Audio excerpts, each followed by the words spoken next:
So guys, I have a question for you. Have you ever been to Barnhill's? Oh my gosh, this was my childhood restaurant growing up. I would go to this place almost every month. This is one of the restaurants that my family would eat at constantly, right next to Perkins and McDonald's. Now, if you haven't heard of this restaurant, then I can definitely understand. This closed very early in the 2000s. The 2000s decade saw the end of a lot of things.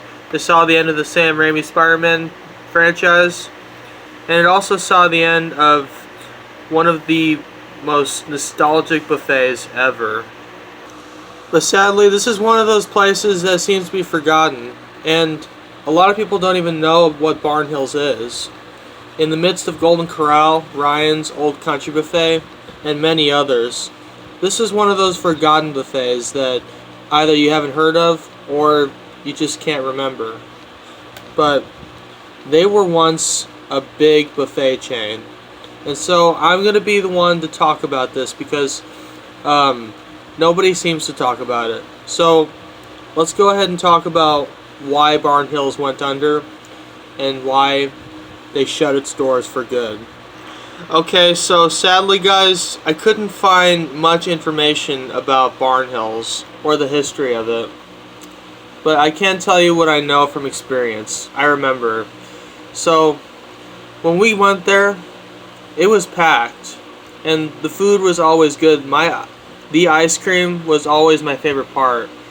Going up to the ice cream machine and getting those swirly, soft portions of ice cream, it was the best, and especially the toppings. I always put chocolate sprinkles and rainbow sprinkles on my ice cream. It was something that I would always look forward to whenever I went to Barnhill's. So why did Barnhill's shut down? Well, they started to get sloppy and the restaurant started to become filthy. And I'm sure that kids were constantly throwing trash everywhere. And from what I can tell, business is not going well for Barnhill's. A lot of the employees didn't really cook the food well, and the food started to taste gross, and the new chefs that they brought in to replace the old chefs, they just didn't do a good job cooking the food. And so Barnhill's got a lot of complaints from critics, which eventually led to its downfall. It's such a shame that this place no longer exists. There's only a couple of Barnhill's locations and they are way out of my area.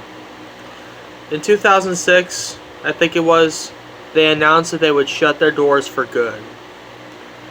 So as far as I can tell, as a major brand and competitor in the buffet industry and the restaurant industry as a whole, Barnhill's buffet is pretty much done. They lasted a while, but they crumbled at the very end.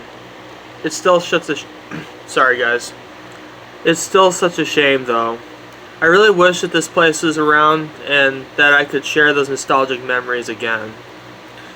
But sadly, this is one of those childhood memories that will never be forgotten, but will definitely fade into obscurity for a lot of other people.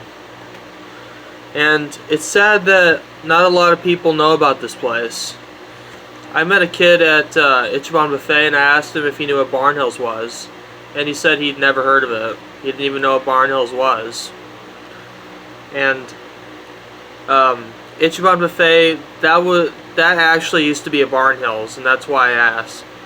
So let me know down in the comments, have you ever been to Barnhill's? Did you get to experience it before it sadly shut its doors for good?